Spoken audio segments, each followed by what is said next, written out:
dollar to naira conversion rate is at 1,300 naira. We should all learn how to say no. Okay? Except you're living under a rock or very privileged circumstances, I'm sure you've asked yourself this question more than once lately. Why is everything so damn expensive? Spaghetti that used to be 350 is now 700. A kilo of turkey is priced at 5,000 naira. And don't even get me started on the prices of electronics and appliances. Hi guys, welcome back to my YouTube channel. My name is Adura and I make videos on lifestyle, finance and travel. Today I'm going to be sharing with us 5 million ways we can mitigate the effect of inflation in our lives.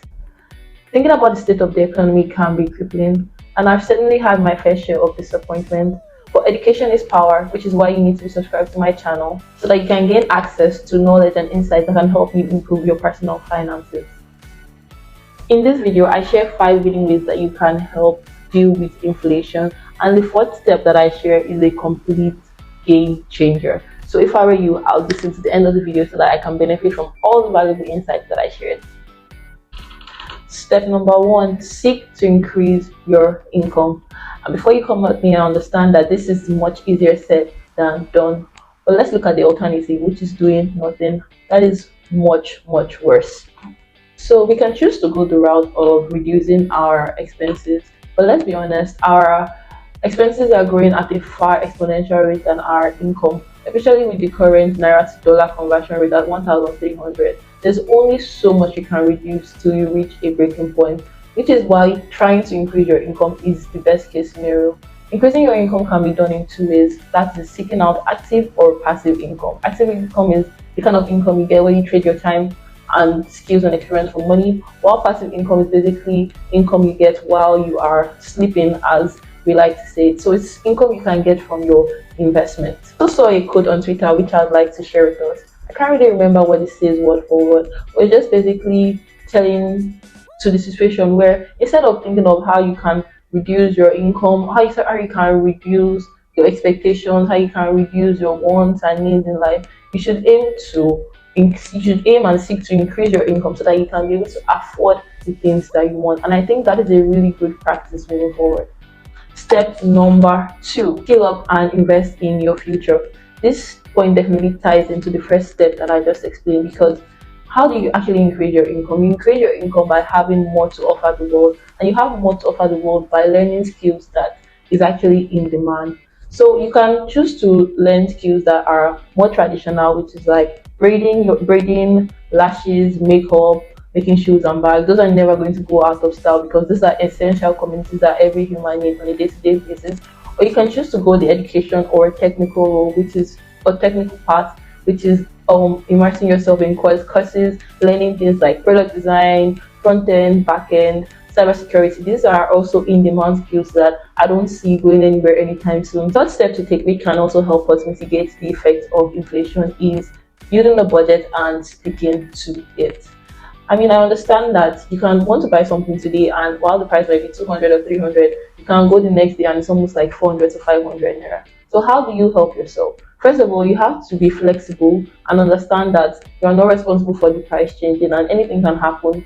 But you can also take action by buying things in bulk. You can always buy, if you're going to buy groceries, try and buy groceries for a month so that even if the price changes within that month, you are still kind of safe because you kind of have a little bit of time to build up money before you buy. I was basically just reiterating my earlier statement of trying to buy things in bulk.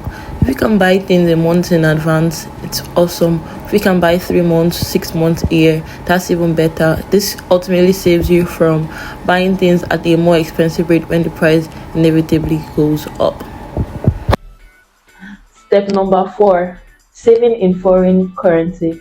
I discovered this step in 2022 and it has definitely contributed to my personal finance success.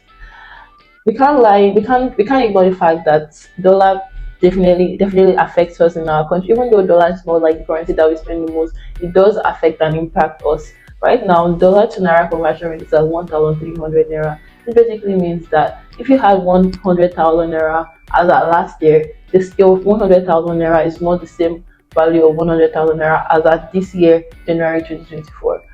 One thing I've been practicing since 2022 is employing the services of specific fintech application and saving my money in foreign currency. I'm not going to talk about a lot of fintech applications, but I know that there are lots that offer this advantage. I'm just going to talk about my own personal experience and one that I have been using since 2022, which is RiseVest. Even up until now, there's so many things on RiseVest that I don't really do. There's the option to invest in stocks, real estate, and fixed income. So what I basically do is I put my money in the real estate investments. Before, the buy and sell rate used to be 10 naira difference, but now it's close to like 40 to 45 naira difference, which is quite crazy because if you're not saving for a very like long term, you're probably going to end up losing money, except the dollar to naira conversion rate goes up. I know that there are lots of cons I see these days, but honestly, if you're going to be saving for a long term, I'll advise you to consider exploring options that allow you to save your money in foreign currencies like the US dollar, because if the price of US dollar to naira conversion rate goes up, so does your money. Rather than if I had saved that money in the bank, I would have lost money.